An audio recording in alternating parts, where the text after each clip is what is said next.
মৰমৰ ছাত্ৰ-ছাত্ৰীসকল, আজি আমি তোমালোকৰ বিজ্ঞানৰ এটা গুৰুত্বপূৰ্ণ পাঠ মৌলৰ পৰ্যাবৃত্ত শ্ৰেণী বিভাজন আলোচনা কৰিবলৈ লৈছোঁ। গতিকে তোমালোকে আগৰ নিচিনাকৈ ওচৰত কলম আৰু বহি লৈ সাজু হৈ থাকিবা। যিবিলাক দৰকাৰী পইণ্ট সেইবিলাক তোমালোকে নোট কৰি গৈ থাকিবা। প্ৰথমতে প্ৰশ্ন আহে যে মৌলৰ শ্ৰেণী বিভাজনৰ আমাৰ প্ৰয়োজন কি? কিয় আমি মৌলৰ শ্ৰেণী বিভাজন কৰিব লাগে? গতিকে ইয়াৰ উত্তৰটো হ'ল যে মৌলৰ শ্ৰেণী বিভাজনে মৌলবিলাকৰ অধ্যয়ন সহজ কৰে। আমি শ্ৰেণী বিভাজন বিভিন্ন কামত দৈনন্দিন জীৱনতো প্ৰয়োগ কৰোঁ। উদাহৰণস্বৰূপে তোমালোকে দেখিবা, যদি আমি দোকানলৈ যাওঁ তেতিয়া দোকানত কিছুমান বস্তু তাৰ বিভিন্ন ধৰণৰ প্ৰকাৰে সজোৱা থাকে। চাবোনৰ ভাগে সজোৱা থাকে, মুখত ঘঁহা ক্ৰীম বেলেগ সজোৱা থাকে, বিস্কুটৰ ভাগে সজোৱা থাকে।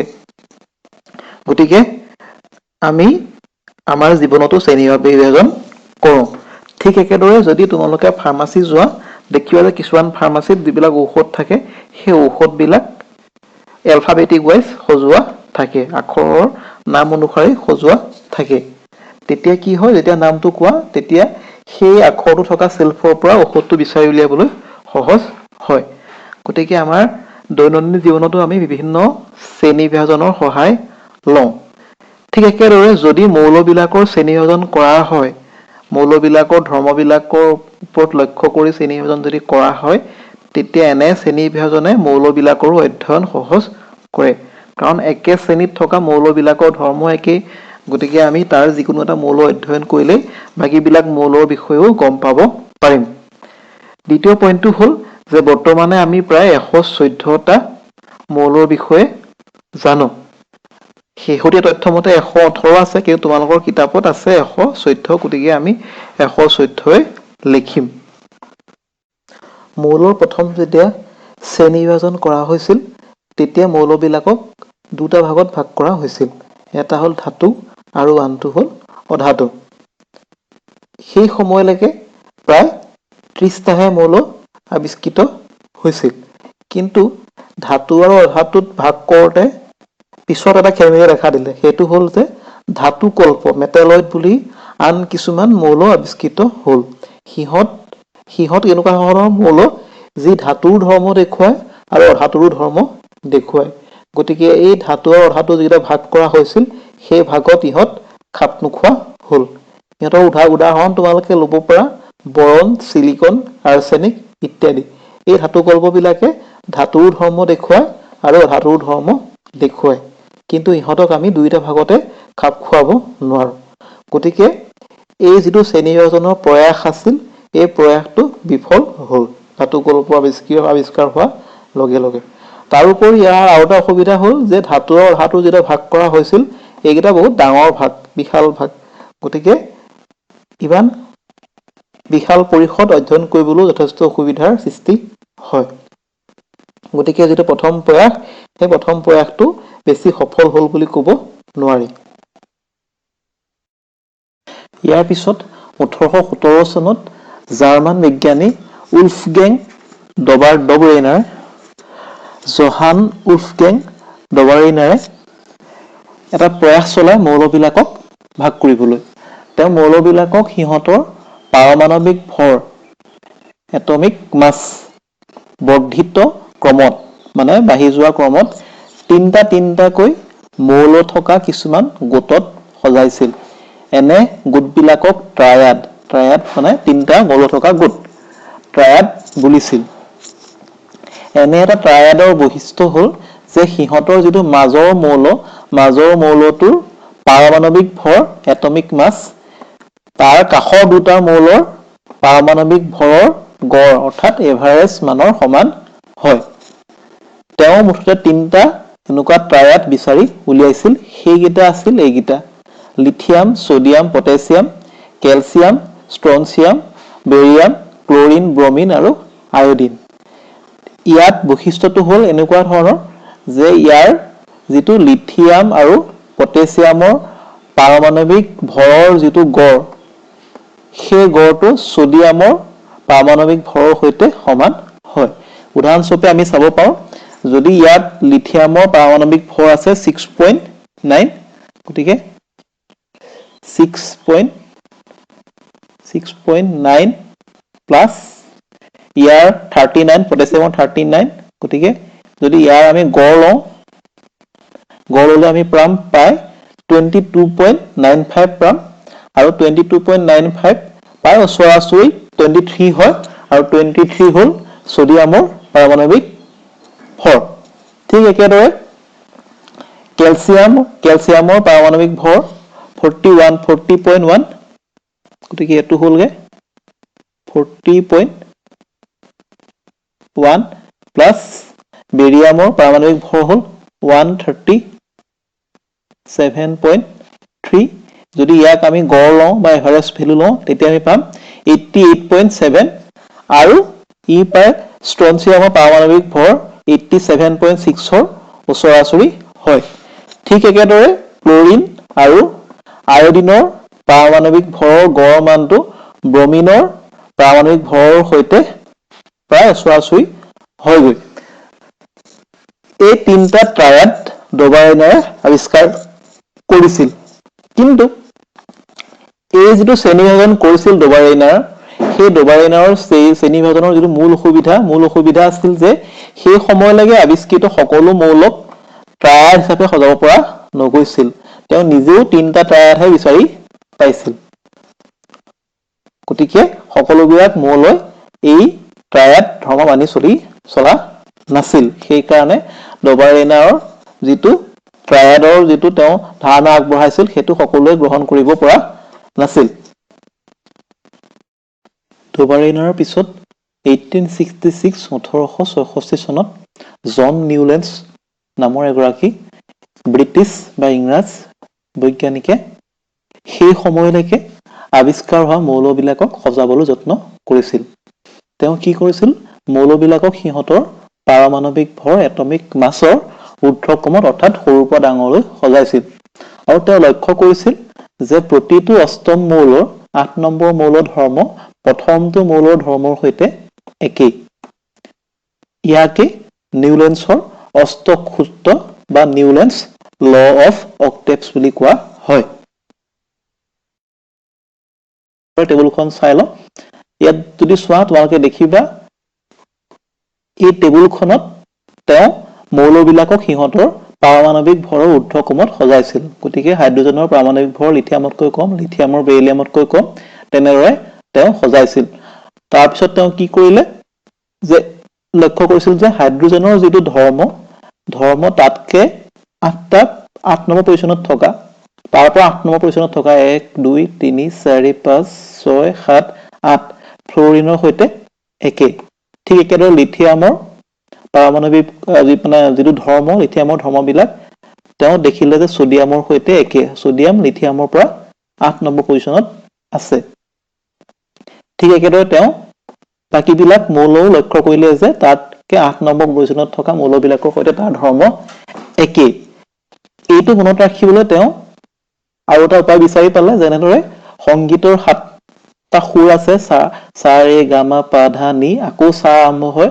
গতিকে প্ৰথমটো সুৰৰ অষ্টমটো সুৰৰ সৈতে প্ৰথমটো সুৰ একে হয় ঠিক তেনেদৰে মৌলবিলাকো প্ৰথমটোৰ সৈতে অষ্টমটো মৌলৰ ধৰ্ম প্ৰায় একে হয় গতিকে তেওঁ যিখন টেবুল আছিলে সেই টেবুলখনত বৈশিষ্ট্য আছিলে যে হাইড্ৰজেনৰ পৰা থৰিয়ামলৈ ইয়াত থৰিয়ামটো লিখা নাই ইয়াৰ দুৰ্ঘবা নাই পিছত আৰু জায়গা আছে তাত থৰিয়ামটো আছে হাইড্ৰজেনৰ পৰা থৰিয়ামলৈকে তেওঁ মৌলবিলাকক ৰাখিছিল আৰু থৰিয়ামটো আছিলে 56তম মৌল আৰু তেওঁ লক্ষ্য কৰিছিল যে প্ৰতিটো অষ্টম মৌলৰ ধৰ্ম প্ৰথমটো মৌলৰ সৈতে একে আমি যেনেকৈ আলোচনা কৰিলো হাইড্ৰজেনৰ ফ্লোৰিনৰ সৈতে একে লিথিয়ামৰ সোডিয়ামৰ সৈতে একে তেনেদৰে তেওঁ লক্ষ্য কৰিছিল হেয়া আছিল নিউলেন্সৰ যিখন অষ্টক সূত্ৰ ওপৰত তেওঁ ভিত্তি কৰি যিখন টেবুল বনাইছিল সেইখন কিন্তু তাৰো কিছুমান সীমাবদ্ধতা আছিল সীমাবদ্ধতাটো কি আছিল আমি চাওঁ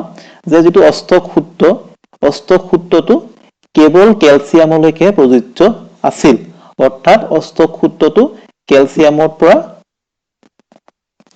এটো কেলছিয়ামৰ পৰা জিংক কেলছিয়ামৰ ধৰ্ম জিংকৰ সৈতে একে ইয়ালৈকে প্ৰযোজ্য আছিল ইয়াতকে আৰু এইফালে যদি যাওঁ ক্ৰোমিয়াম তাৰ লগত পিছৰবিলাক ধৰ্ম একে দেখা নাযায়। অকল কেলছিয়ামৰ আৰু জিংকলৈকে ইয়াৰ সীমা আছিল। দ্বিতীয়তে কি হ'ল, ইয়াত মাত্ৰ 56টা 56টাহে মৌল আছিল আৰু নিউলেন্সে ধৰি লৈছিল যে 56 বা 56টা মৌলৰ বাহিৰে আৰু বেলেগ মৌল ইয়াত নাই। গতিকে যদি বেলেগ মৌল আৱিষ্কাৰ হ'লহেঁতেনো ইয়াত স্থান দিব পৰা নগ'লহেঁতেন। তৃতীয়তে, কেতিয়াবা তেওঁ মৌলবিলাক সজাওঁতে কি কৰিছিল, একেটা স্তম্ভতে একেটা স্থানতে দুটাকৈ মৌল স্থান দিছিল। তোমালোকে ইয়াত নিশ্চয় দেখিছা টেবুলখনত, ইয়াত কোবাল্ট আৰু নিকেল একেলগে আছে। গতিকে এইটো ঘৰতো দুটা মৌল একেলগে আছে। কিন্তু এই মৌলবিলাক একেলগে যদিও আছে, সিহঁতৰ ধৰ্মৰ মাজত ইমান বেছি মিল নাই। গতিকে দুটা অমিল ধৰ্মৰ মৌলক তেওঁ একে জেগাত ৰাখিছিল। গতিকে ইয়াৰ কোনো তেওঁ ব্যাখ্যা দিব পৰা নাছিল। গতিকে এইখিনি আছিলে নিউলেন্সৰ অষ্টক সূত্ৰৰ সীমাবদ্ধতা। এইবাৰ আহোঁ আমি মৌলবিলাকৰ শ্ৰেণী বিভাজনৰ আটাইতকৈ এটা গুৰুত্বপূৰ্ণ দিশলৈ। সেইটো হৈছে কোন? ডিমিত্ৰি ইভানোভিচ মেণ্ডেলিভ আৰু তেওঁৰ পৰ্যাবৃত্ত সূত্ৰ। এতিয়া প্ৰশ্ন হয় কি, যে মেণ্ডেলিভেনো কি কৈছিলে? তেওঁ এটা কথাই কৈছিলে, উজু কথা, যে মৌলসমূহৰ ধৰ্মসমূহ সিহঁতৰ পাৰমাণৱিক ভৰৰ পৰ্যায়ক্ৰমে সলনি হয়। তোমালোকে ক'বা যে সেইটো কথা কৈছিলে নিউলেন্সেও কৈছিলে, ইয়াতনো কি এনে গুৰুত্বপূৰ্ণ কথাটো আছিলে? কিন্তু প্ৰথমতে নিউলেন্সতকৈ অধিক নিখুঁতভাৱে আৰু সঠিককৈ মেণ্ডেলিভে মৌলসমূহক সিহঁতৰ পাৰমাণৱিক ভৰৰ পৰ্যায়ক্ৰমে সজাইছিল আৰু দেখুৱাইছিল যে নিৰ্দিষ্ট এটা অন্তৰৰ মূৰে মূৰে সিহঁতৰ যিবিলাক ধৰ্ম সিহঁত সলনি হয়, ৰিপিটেশ্যন হয়। গতিকে তেওঁ দেখুৱাইছিল যে মৌলবিলাকৰ ধৰ্মসমূহ সিহঁতৰ পাৰমাণৱিক ভৰৰ ওপৰত নিৰ্ভৰ কৰি এটা নিৰ্দিষ্ট সময়ৰ মূৰে মূৰে পুনৰাবৃত্তি হয়। অৰ্থাৎ সেই পুনৰাবৃত্তি হোৱাটো কি বুলি কোৱা হয়? পৰ্যাবৃত্ততা, পিৰিয়ডিচিটি বুলি কোৱা হয়। এতিয়ালৈকে আমি পঢ়ি আহিছিলো মৌলবিলাকৰ শ্ৰেণী বিভাজন, কিন্তু এয়া মেণ্ডেলিভে আছিলে যি শ্ৰেণী বিভাজনক পৰ্যাবৃত্ততা অৰ্থাৎ ৰিপিটেশ্যনৰ সৈতে জড়িত কৰিছিল। কিন্তু এইটো জানো ইমান সহজ আছিল? তেওঁ জানো ইমান সহজে কৰিব পাৰিছিল? উত্তৰটো হৈছে, ইয়াতো তেওঁ যথেষ্ট কষ্ট হৈছিল। মেণ্ডেলিভ জন্ম হৈছিল ৰাছিয়াৰ চাইবেৰিয়া বোলা এখন ঠাইত। তেওঁৰ মাকে অতি কষ্টৰে তেওঁক ডাঙৰ দীঘল কৰিছিল। সৰুতে তেওঁৰ পিতাক মৃত্যু হোৱাত মাকে তেওঁক পঢ়াৰ দায়িত্ব লৈছিল আৰু ৰাছিয়াৰ এখন বিশ্ববিদ্যালয় ছেইণ্ট পিটাৰ্ছবাৰ্গ, তাত তেওঁক নামভৰ্তি কৰিছিল। তেওঁ অতি কষ্ট কৰি, অতিশয় লাগি সাধনা কৰি মৌলবিলাকক, তেতিয়ালৈকে আৱিষ্কাৰ হোৱা মৌলবিলাকক তেওঁ অধ্যয়ন কৰিছিল। তেওঁ কি কৰিছিল? তেতিয়ালৈকে 63টা মৌল আৱিষ্কাৰ হৈছিল। তেওঁ প্ৰতি 63টা মৌলক ওপৰত বিভিন্ন ধৰণৰ পৰীক্ষা নিৰীক্ষা কৰি সিহঁতৰ ধৰ্মবিলাক লিপিবদ্ধ কৰিছিল। তেওঁ 63খন কাৰ্ড বনাই লৈছিল। কাৰ্ডবিলাকত মৌলবিলাকৰ নাম, সিহঁতৰ পাৰমাণৱিক ভৰ আৰু সিহঁতৰ ধৰ্মসমূহ লিপিবদ্ধ কৰিছিল। আৰু সেই যিবিলাক কাৰ্ড আছিল, সেই কাৰ্ডবিলাক তেওঁ এখন বেৰত সজাই গৈছিল। সজাই তেওঁ তাৰ ওপৰত বিভিন্ন পৰীক্ষা নিৰীক্ষণ কৰি তেওঁ এখন 1872 চনত তেওঁ এখন তালিকা প্ৰস্তুত কৰি উলিয়াইছিল। সেইখনকে কি বুলি কোৱা হয়? মেণ্ডেলিভৰ পৰ্যাবৃত্ত তালিকা।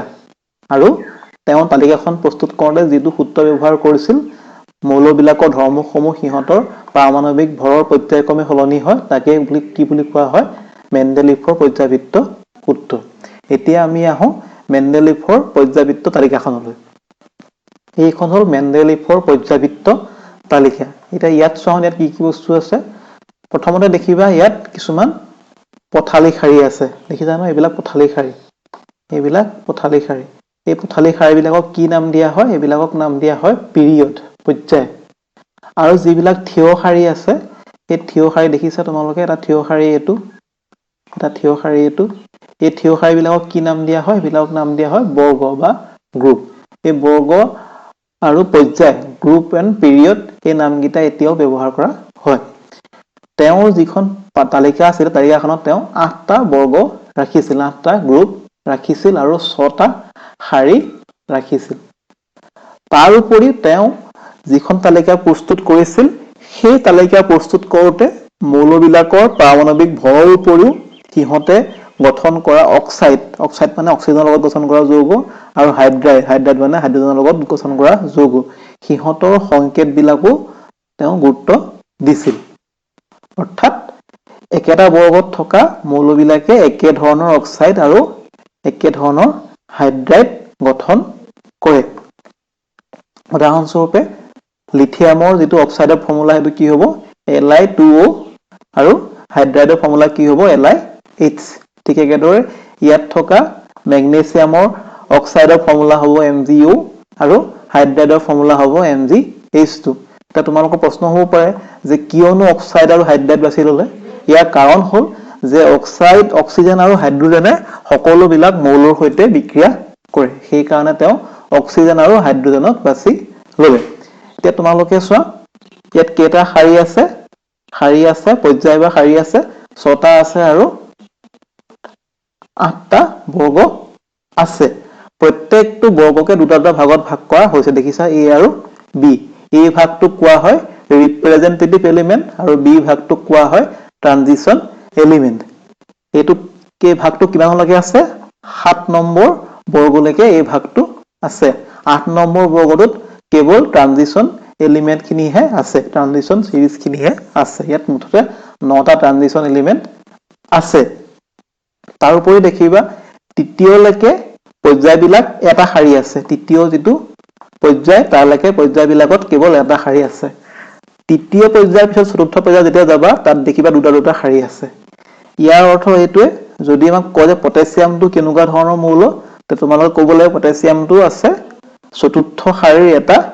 দেখিছা যে A পিছে আছে A পোনে আছে গতিকে চতুৰ্থ শাৰী এটা ৰিপ্ৰেজেন্টেটিভ এলিমেন্ট আৰু যদি কপাৰটো কয় কপাৰটো কি ক'বা যে চতুৰ্থ শাৰীৰ বা চতুৰ্থ পৰ্যায়ৰ কপাৰটো এটা হৈছে ট্ৰানজিশন এলিমেন্ট কাৰণ হেতু B পিছে B তলত আছে ঠিক একেদৰে ৰুবিডিয়ামটো হ'ব পঞ্চম শাৰীৰ এটা ৰিপ্ৰেজেন্টেটিভ এলিমেন্ট আৰু আৰ্জেন্টিনাম অৰ্থাৎ সিলভাৰ হ'ব পঞ্চম শাৰী নহয় পঞ্চম পৰ্যায়ৰ এটা ট্ৰানজিশন এলিমেন্ট ৰিপ্ৰেজেন্টেটিভ এলিমেন্ট আৰু ট্ৰানজিশন এলিমেন্ট কি সেইবিলাক তোমালোকে আগৰ শাৰীত অধ্যয়ন কৰিব পাৰিবা গতিকে এইখনেই আছিল মেণ্ডেলিফৰ পৰ্যায়বৃত্ত তালিকা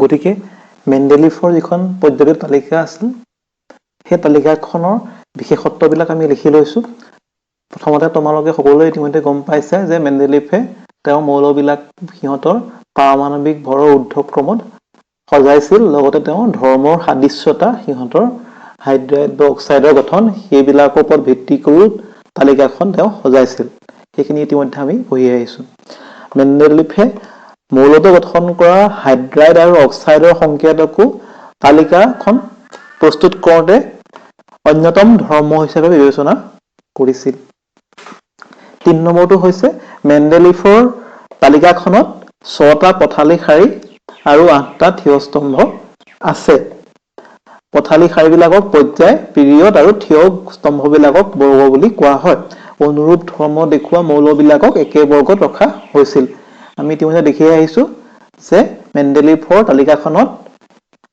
6টা পৰ্যায় আছিল আৰু 8টা বৰ্গ আছিল পৰ্যায়সমূহ সিহঁতৰ পাৰমাণৱিক ভৰৰ ঊৰ্ধ্বক্ৰমত সজোৱা হৈছিল আৰু যিবিলাক বৰ্গ আছিল বৰ্গবিলাকত থকা মৌলবিলাকৰ ধৰ্মখিনি একে ধৰণৰ আছিল গতিকে ধৰ্মৰ সাদৃশ্যতাৰ ওপৰত তেওঁ বৰ্গবিলাক সজাইছিল তাৰ উপৰিও তালিকাখনত তেতিয়ালৈকে আৱিষ্কাৰ নোহোৱা মৌলবিলাকৰ বাবেও তেওঁ ঠাই ৰাখি গৈছিল গতিকে এইখিনি আছিল মেণ্ডেলিফৰ পৰ্যায়বৃত্ত তালিকাৰ বিশেষত্বসমূহ ইয়াৰ পিছত আমি আহোঁ তাৰ যেটো সিগনিফিকেন্স সফলতাবিলাক সন্দৰ্ভত আমি আহোঁ এতিয়া মেণ্ডেলিফে ইতিমধ্যে আমি গম পাইছো যে নিউলেন্স বা ডবাৰ্নিয়াৰ নিচিনাকৈ তেওঁ ভাগ কৰিছিল কিন্তু তেওঁ অতিশয় সফলভাৱে কৰিছিল তেওঁৰ যিখন তালিকা আছিল তালিকাখনত পাৰমাণৱিক ভৰ আৰু ধৰ্ম ভিত্তিত তেওঁ ভাগ কৰাত সফল হৈছিল নিউলেন্সে কেলছিয়ামলৈকে পাইছিল কিন্তু মেণ্ডেলিফে তেতিয়ালৈ আৱিষ্কাৰ হোৱা 63টা মৌলৰ ক্ষেত্ৰতো তেওঁ শ্ৰেণীবিভাজন কৰাত তেওঁ সফল হৈছিল দ্বিতীয়তে মেণ্ডেলিফে তেওঁৰ তালিকাখনত তেতিয়ালৈকে আৱিষ্কাৰ নোহোৱা অনাৱিষ্কৃত মৌলবিলাকৰ বাবেও তেওঁ ঠাই ৰাখি গৈছিল। তৃতীয়তে মেণ্ডেলিফে কিছুমান মৌলৰ পাৰমাণৱিক ভৰ শুদ্ধকৈ গণনা কৰিছিল, যেনে ইণ্ডিয়াম, বেৰিলিয়াম, ইউৰেনিয়াম ইত্যাদি। ইহঁতৰ পাৰমাণৱিক ভৰ সম্পূৰ্ণ সঠিক হোৱা নাছিল, তেওঁৰ সময়লৈকে তেওঁ প্ৰথমবাৰৰ বাবে শুদ্ধকৈ গণনা কৰিছিল।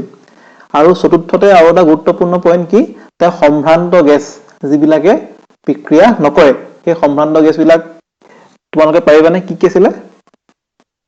হিলিয়াম, নিয়ন, আৰ্গন, ৰেডন, জেনন ইত্যাদি, ক্ৰিপ্টন ইত্যাদি। সেই গেছবিলাকৰ বাবেও তেওঁ এটা নিৰ্ধাৰিত বৰ্গৰাশি গৈছিল, তাক তেওঁ নাম দিছিল শূন্য বৰ্গ।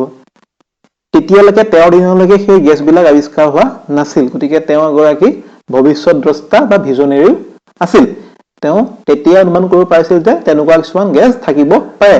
পিছত যেতিয়া সেই গেছবিলাক আৱিষ্কাৰ কৰা হ'ল, তেতিয়া তেওঁৰ তালিকাখনত থকা ক্ৰম, চিৰিয়েল নাম্বাৰৰ কোনো সাল সলনি নকৰাকৈ সিহঁতৰ যিটো নতুন বৰ্গ আছিল শূন্য বৰ্গ বা জিৰ' গ্ৰুপ, সেই জিৰ' গ্ৰুপত সিহঁতক সংস্থাপন কৰিব পৰা, ৰাখিব পৰা গৈছিল।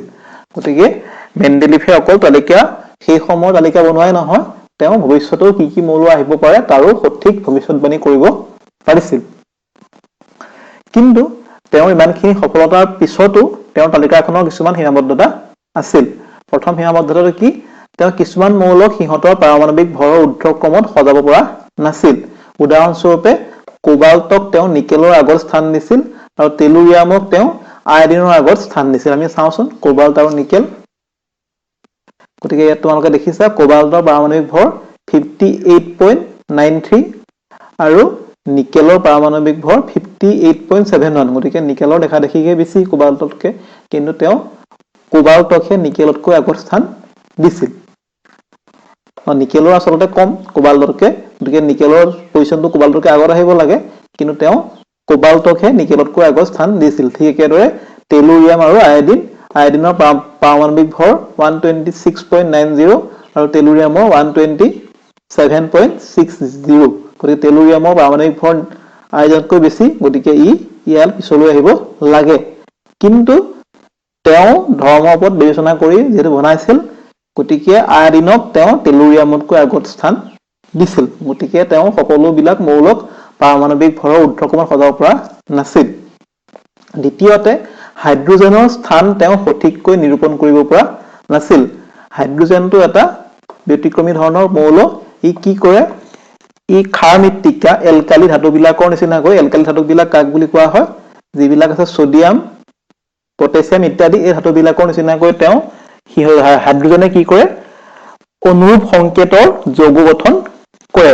যেনেকে ছডিয়ামে NaCl ছডিয়াম ক্লৰাইড গঠন কৰে, তেনেকে হাইড্ৰজেনেও হাইড্ৰজেন ক্লৰাইড বা হাইড্ৰক্লৰিক এচিড HCl গঠন কৰে।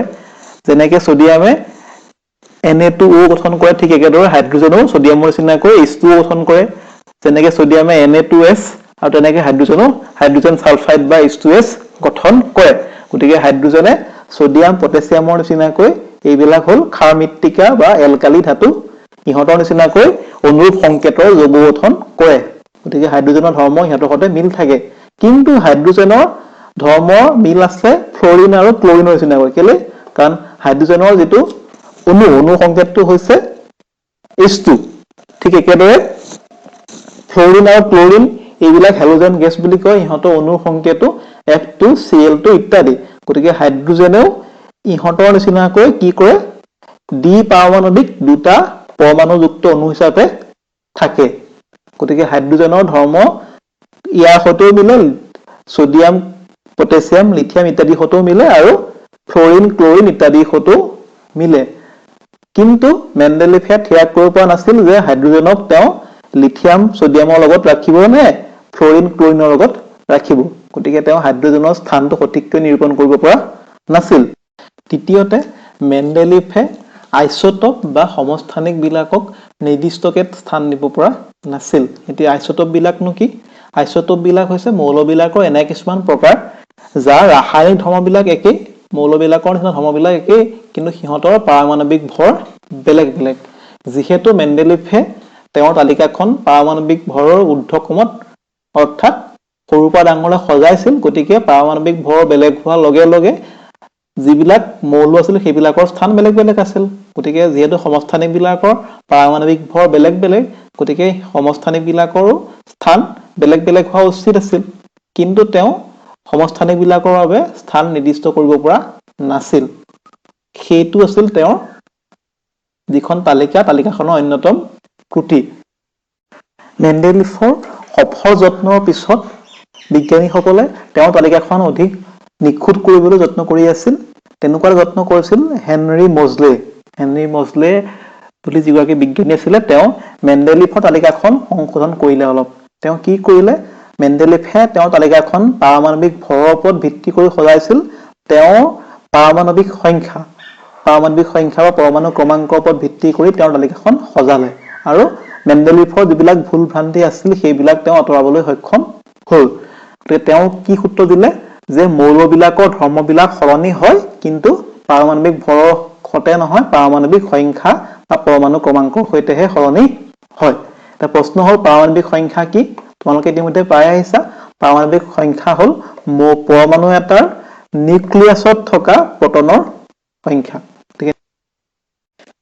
গতিকে এইখনেই হ'ল মডাৰ্ণ পিৰিয়ডিক টেবুল বা আধুনিক পৰ্যায়বৃত্ত তালিকা যাক প্ৰস্তুত কৰিছিল হেনৰি মোজলে ইয়াত তোমালোকে দেখিবা ইয়াত কিছুমান থিয় স্তম্ভ আৰু পথালি শাৰী আছে মেণ্ডেলিফৰ নিচিনাকৈ থিয় শাৰীবিলাকক তেওঁ বৰ্গ নাম দিছিল বা গ্ৰুপ নাম দিছিল আৰু যিবিলাক পথালি শাৰী তেওঁ মেণ্ডেলিফৰ নিচিনাকৈ পৰ্যায় নাম দিছিল ইয়াত মুঠ কেইটা পৰ্যায় আছে তোমালোকে সব ক'ব পাৰিবানে ইয়াত পৰ্যায় আছে 7টা পৰ্যায় আছে মেণ্ডেলিফৰ তাত পৰ্যায় কেইটা আছিল আমি যদি চাওঁ মেণ্ডেলিফৰ তাত পৰ্যায় আছিল 6টা পৰ্যায় আছিল ইয়াত এটা বেছি আছে কিয় কাৰণ মেণ্ডেলিফতকৈ সেই সময়ত বেছি মৌল আৱিষ্কাৰ হৈছিল ইয়াত বৰ্গ কেইটা আছে যিবিলাক থিয় স্তম্ভ এবিলাকক কি বুলি কোৱা হয় এবিলাকক বৰ্গ বুলি কোৱা হয় ইয়াত যদি চোৱা ইয়াত বৰ্গ আছে 18টা বৰ্গ আছে কিন্তু মেণ্ডেলিফৰ তাত বৰ্গ আছিল কেইটা বৰ্গ 8টা বৰ্গ আছিল ইয়াত কেনেকৈ 18টা হ'ল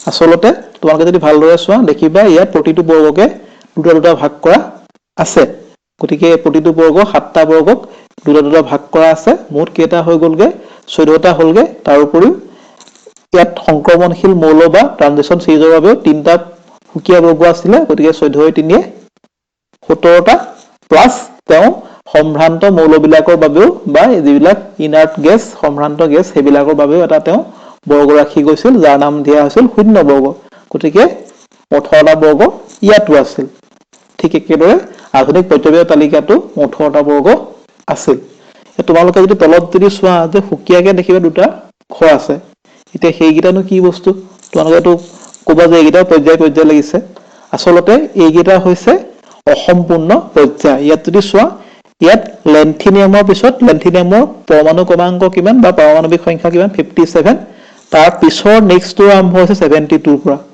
মাজত 57 পৰা 72 লৈকে থাকি গৈছে এই গ্যাপটোত কোনটো সোমাই যায় এইখিনি সোমাই যায় যেটো লেন্থিনামৰ পৰা ইয়াত শেষ হৈছে গতিকে এইখিনি কি বুলি কোৱা হয় লেন্থানাইট সিৰিজ বুলি কোৱা হয় এইখিনি সোমাব ক'ত এই জায়গাটোত সোমাব তাৰ দৰে একেদৰে পিছৰ যেটো দেখিবা এটো 89ত ইয়াত শেষ হৈছে আকৌ ইয়াত 104 পৰা আৰম্ভ হৈছে 89ৰ পৰা 104 লৈকে বাকি মাজৰ যিখিনি মৌল এইখিনি সোমাই আছে এই সিৰিজটোত যেটো 89ৰ পৰা আৰম্ভ হৈছে বা 89ত শেষ হৈছে এইখন গতিকে ইয়াৰ নামটো কি দিয়া হয় 89 সিৰিজ দিয়া হয় আৰু ই ক'ত সোমাবগে ই তোমাৰ সোমাবগে এই জায়গাটোত সোমাবগে গতিকে আমি ইয়াত 7টা পৰ্যায় পাম 7টা পৰ্যায়তকৈ বেছি বেলেগ ইয়াত নাই গতিকে এইখনে হৈছে আধুনিক পৰ্যায়বৃত্ত তালিকা এতিয়া আমি চাওঁ আধুনিক পৰ্যায়বৃত্ত তালিকাত মৌলসমূহৰ স্থান সম্পৰ্কে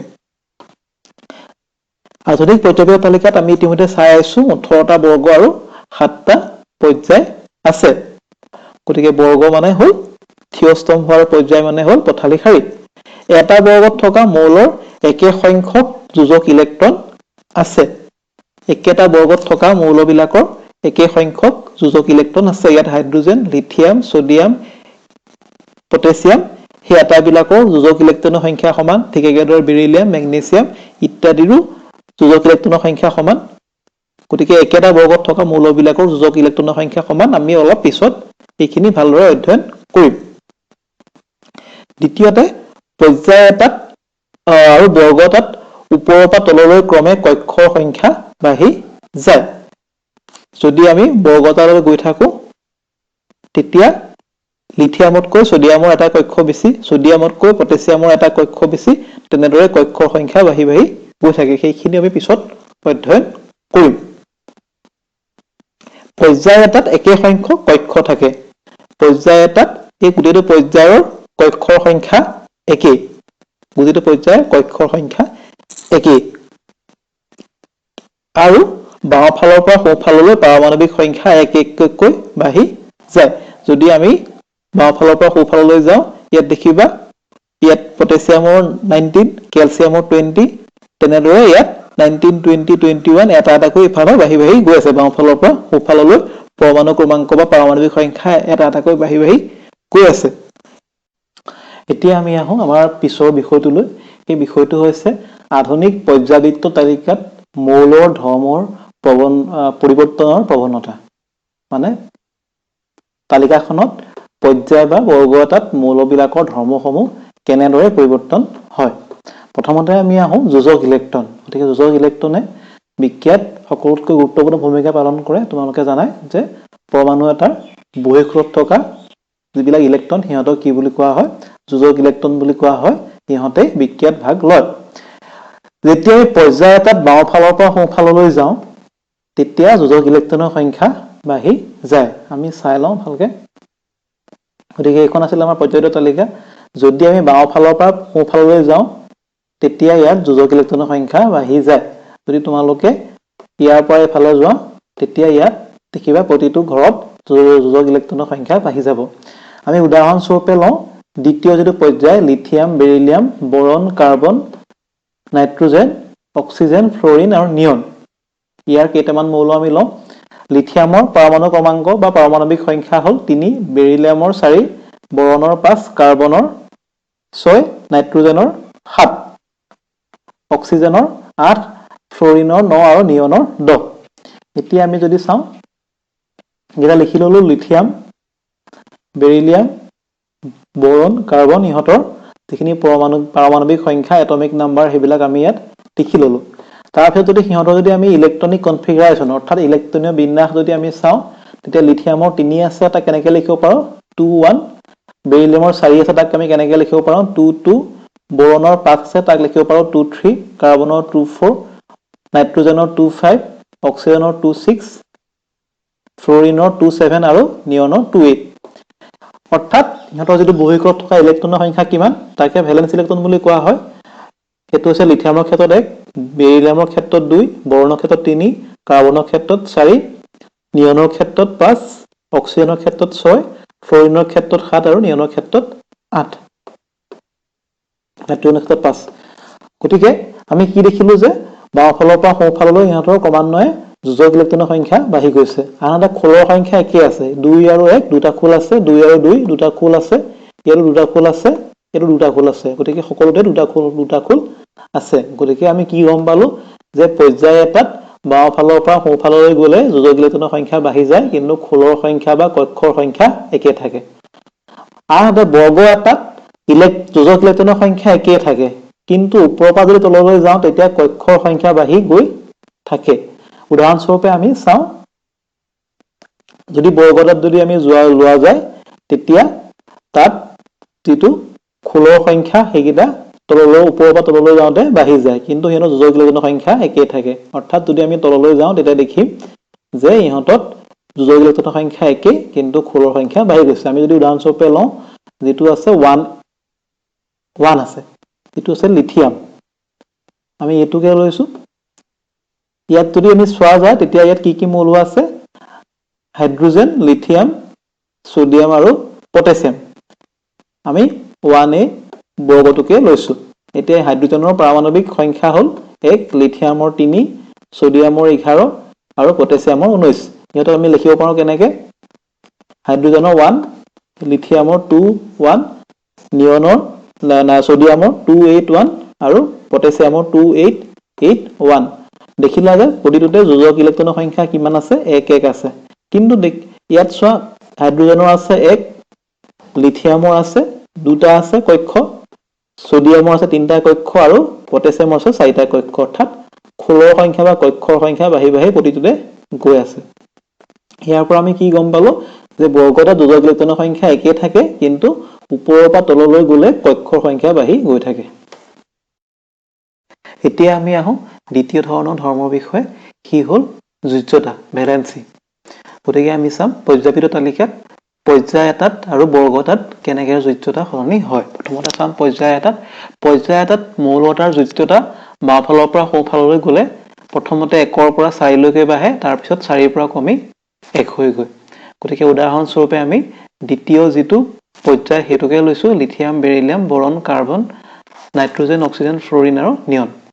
তোমালোকে নিশ্চয় জানা যে যোজ্যতা নিৰ্ভৰ কৰে মৌলৰ যোজক ইলেক্ট্ৰনৰ ওপৰত। আমি যোজক ইলেক্ট্ৰন সংখ্যা ইতিমধ্যে উলিয়াই থৈ আহিছোঁ, আৰু প্ৰত্যেক মৌলই তাৰ ওচৰৰ যিটো সম্ভ্ৰান্ত গেছৰ আৰ্হি ইলেক্ট্ৰনীয় বিন্যাস তাৰ আৰ্হি ল'বলৈ বিচাৰে। গতিকে সেই অনুপাতে সি যোজক ইলেক্ট্ৰন ত্যাগ কৰে বা যোজক ইলেক্ট্ৰন গ্ৰহণ কৰে, আৰু সেই ক্ষমতাটোকে কি বুলি কোৱা হয়, ভেলেন্সি বা যোজ্যতা বুলি কোৱা হয়। এতিয়া আমি যদি চাওঁ লিথিয়ামৰ ক্ষেত্ৰত, লিথিয়ামৰ ইলেক্ট্ৰনীয় বিন্যাস হ'ল 2 আৰু 1। গতিকে লিথিয়ামে যদি এই ইলেক্ট্ৰনটো এৰি দিব পাৰে, সি ওচৰৰ সম্ভ্ৰান্ত গেছ হিলিয়ামৰ ইলেক্ট্ৰনীয় সজ্জা লাভ কৰিব। গতিকে লিথিয়ামৰ যোজ্যতা হ'বগে 1। ঠিক একেদৰে বেৰিলিয়ামৰ ইলেক্ট্ৰনীয় বিন্যাস হৈছেগে 2, 2।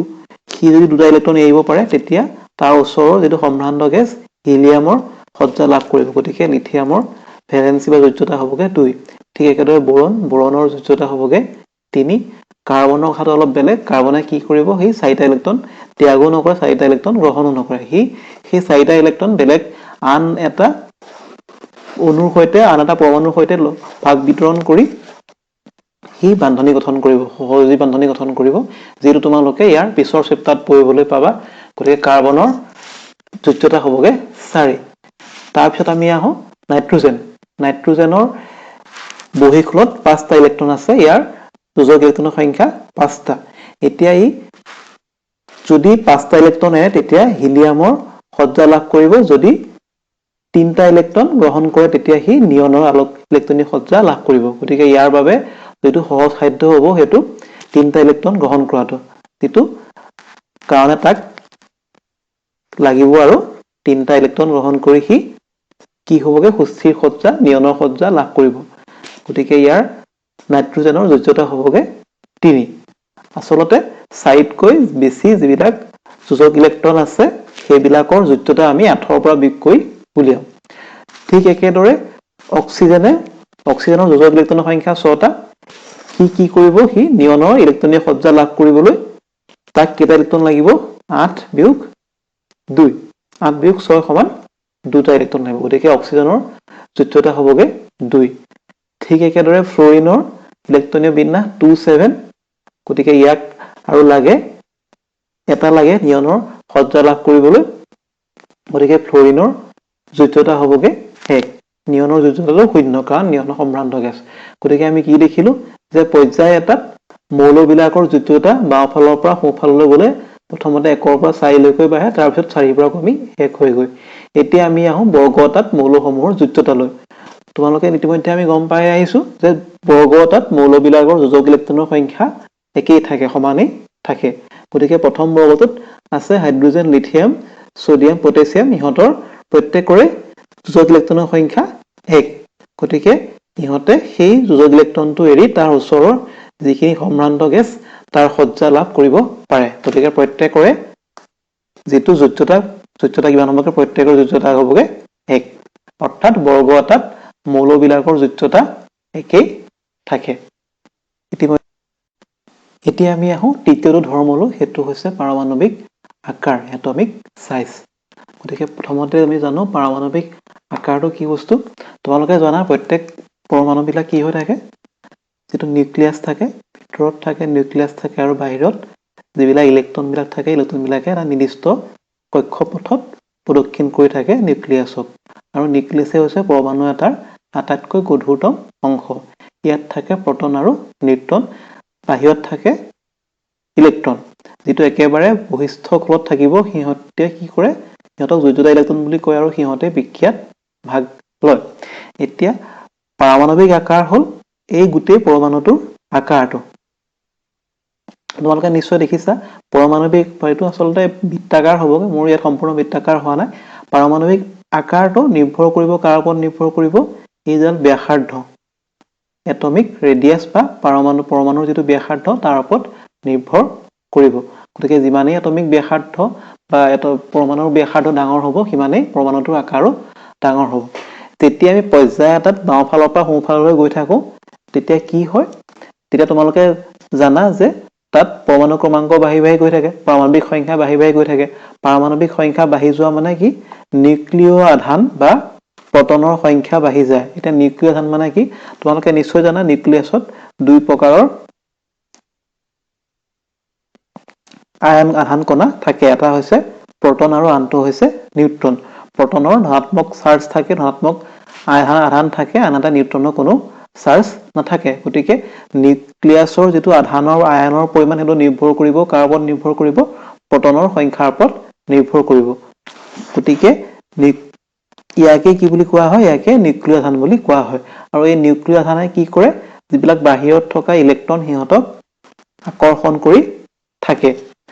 গতিকে প্ৰটনৰ সংখ্যা বাঢ়ি যোৱা মানে কি হ'ব, যে বাহিৰত থকা যিবিলাক ইলেক্ট্ৰন বিলাকক আকৰ্ষণ কৰিব পৰা ক্ষমতাও সিহঁতৰ বাঢ়ি গৈ থাকিব। অৰ্থাৎ নিউক্লিয় আধান বা প্ৰটনৰ সংখ্যা বাঢ়ি গ'লে ইলেক্ট্ৰনক আৰু জোৰে সি ভিতৰলৈ কি কৰিব, আকৰ্ষণ কৰি গৈ থাকিব। আৰু ইয়াৰ ফলত কি হ'ব, পৰমাণুটো শেষ হৈ গৈ থাকিব, পৰমাণুটোৰ আকাৰ লাহে লাহে কমি গৈ থাকিব বা পাৰমাণৱিক ব্যাসাৰ্ধ লাহে লাহে কমি গৈ থাকিব। যিহেতু পৰ্যায় এটাত বাওঁ ফালৰ পৰা সোঁ ফাললৈ প্ৰটনৰ সংখ্যা বা পাৰমাণৱিক সংখ্যা বাঢ়ি গৈ থাকে, গতিকে কি হ'ব, ইলেক্ট্ৰন বিলাকক সি আৰু জোৰে নিউক্লিয়াছৰ ওচৰলৈ টানি লৈ গৈ থাকিব। গতিকে কি হ'ব, পাৰমাণৱিক আকাৰ কমি গৈ থাকে। ক'ৰ পৰা কমে, বাওঁ ফালৰ পৰা সোঁ ফাললৈ গ'লে পৰ্যায় এটাত পাৰমাণৱিক আকাৰ কমি গৈ থাকে। উদাহৰণস্বৰূপে আমি দ্বিতীয় যিটো পিৰিয়ড, দ্বিতীয় পৰ্যায় সেইটোকে লৈছো।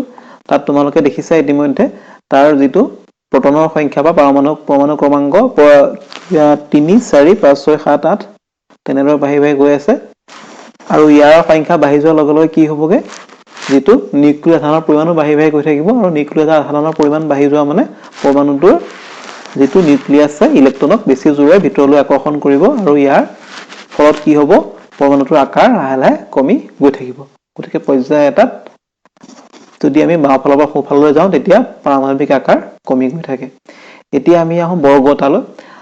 বৰ্গ তোমালোকে নিশ্চয় দেখিছা, বৰ্গ এটাত পৰমাণু ক্ৰমাংক বাঢ়ি গৈ থাকে ওপৰৰ পৰা তললৈ। কিন্তু বৰ্গ এটাত কি হৈ যায়, এটাত প্ৰতিটো পৰ্যায়ত এটা নতুন খোলো যোগ হৈ যায়। উদাহৰণস্বৰূপে হাইড্ৰজেনত কেইটা খোল আছিলে, এটা খোল আছিলে। হাইড্ৰজেনত কেইটা খোল থাকিব, এটা খোল থাকিব। কিন্তু যেতিয়া লিথিয়াম পালেগে, লিথিয়াম পোৱাৰ লগে লগে কি হ'বগে, তাৰ খোলৰ সংখ্যা 2টা হ'বগে।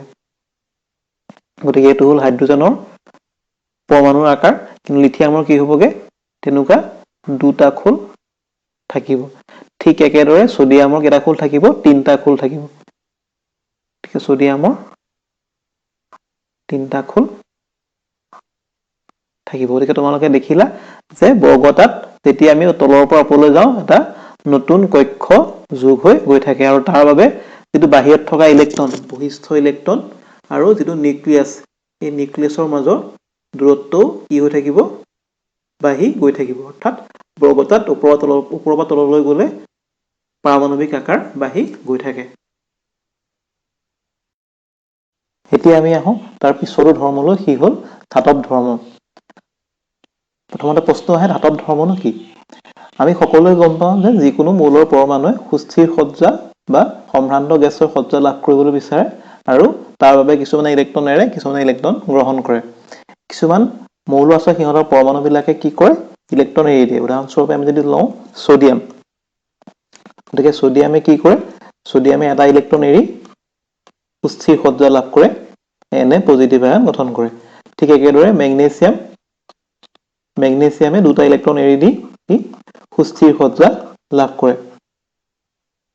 গতিকে ধাতৱ ধৰ্ম হ'ল কিমান সহজতে কোনো এটা পৰমাণুৱে ইলেক্ট্ৰন এৰিব পাৰে কিমান সহজে বা কিমান আয়াসতে এটা পৰমাণুৱে ইলেক্ট্ৰন এৰিব পাৰে সি হৈছে ধাতৱ ধৰ্ম আমি যদি পৰ্যায় এটাত চাওঁ পৰ্যায় এটাত কি হয় বাওঁফালৰ পৰা সোঁফাললৈ ধাতৱ ধৰ্ম ক্ৰমান্বয়ে কমি যায় এইটো এনেকৈ ব্যাখ্যা কৰিব পাৰি কাৰণ আমি গম পাওঁ যে পৰ্যায় এটাত বাওঁফালৰ পৰা সোঁফাললৈ পাৰমাণৱিক সংখ্যা বাঢ়ি যায় পাৰমাণৱিক সংখ্যা বাঢ়ি যোৱাৰ লগে লগে আমি পাইছো যে তাৰ যেটো নিউক্লিয়াৰ চাৰ্জ যেটো নিউক্লিয়াৰ আধান তাৰ পৰিমাণো বাঢ়ি যায় নিউক্লিয়াৰ আধান পৰিমাণ বাঢ়ি যোৱাৰ লগে লগে কি হ'ব তাৰ যেটো এটমিক সাইজটোৰ পৰিমাণ কমি কমি গৈ থাকিব গতিকে পৰ্যায়তে যদি বাওঁফালৰ পৰা আমি সোঁফালে যাওঁ তাৰ এটমিক সাইজ কমি কমি গৈ থাকে এটমিক সাইজ কমি যোৱাৰ লগে লগে কি হ'ব যেটো তাৰ নিউক্লিয়াছে ইলেক্ট্ৰন বিলাকক অধিক জোৰেৰে আকৰ্ষণ কৰিব অধিক জোৰেৰে আকৰ্ষণ কৰাৰ লগে লগে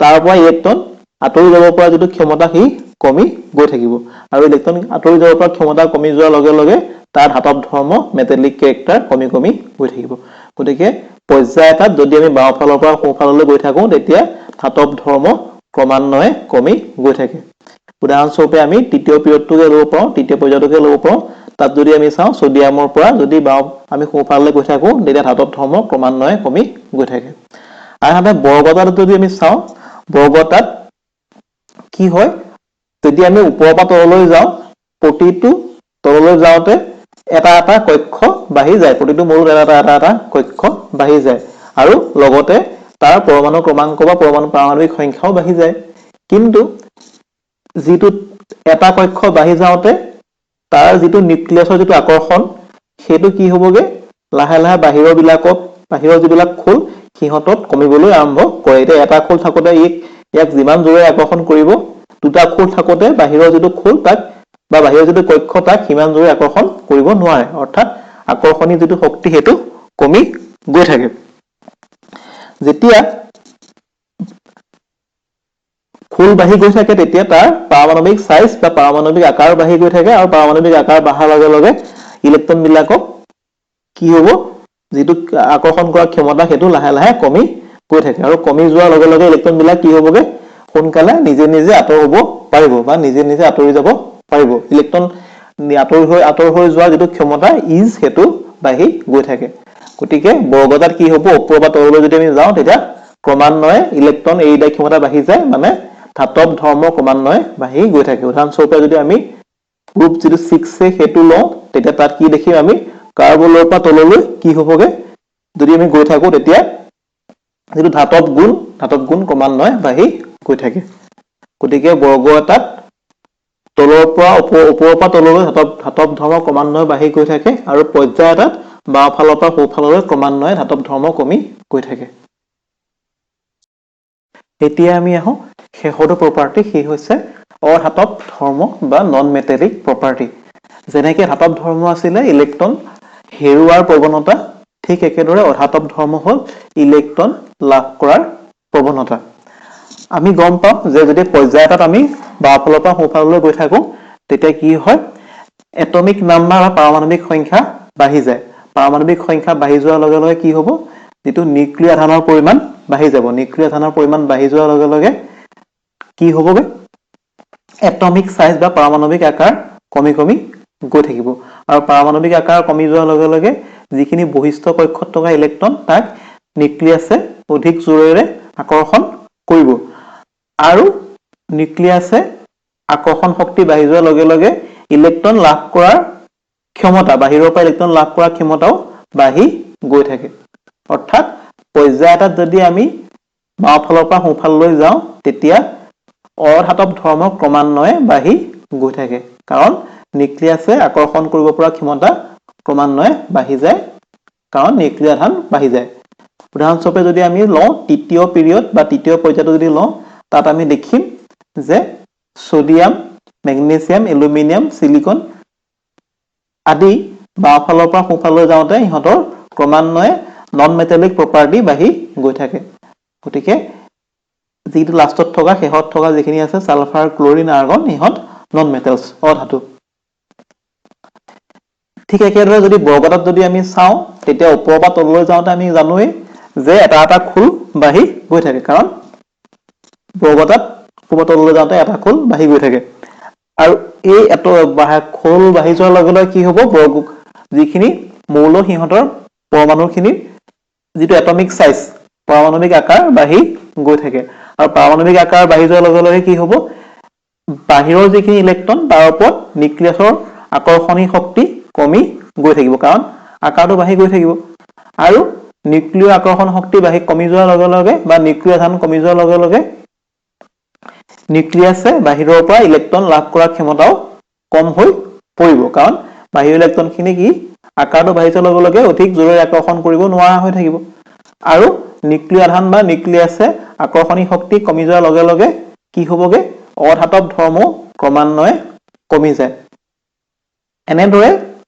বৰ্গ এটাত যদি আমি ওপৰৰ পৰা তললৈ যাওঁ তেতিয়া অধাতব ধৰ্ম ক্ৰমান্বয়ে কমি যায় উদাহৰণস্বৰূপে আমি গ্ৰুপ 6 এটো যদি চাওঁ তেতিয়া আমি কি দেখিম যে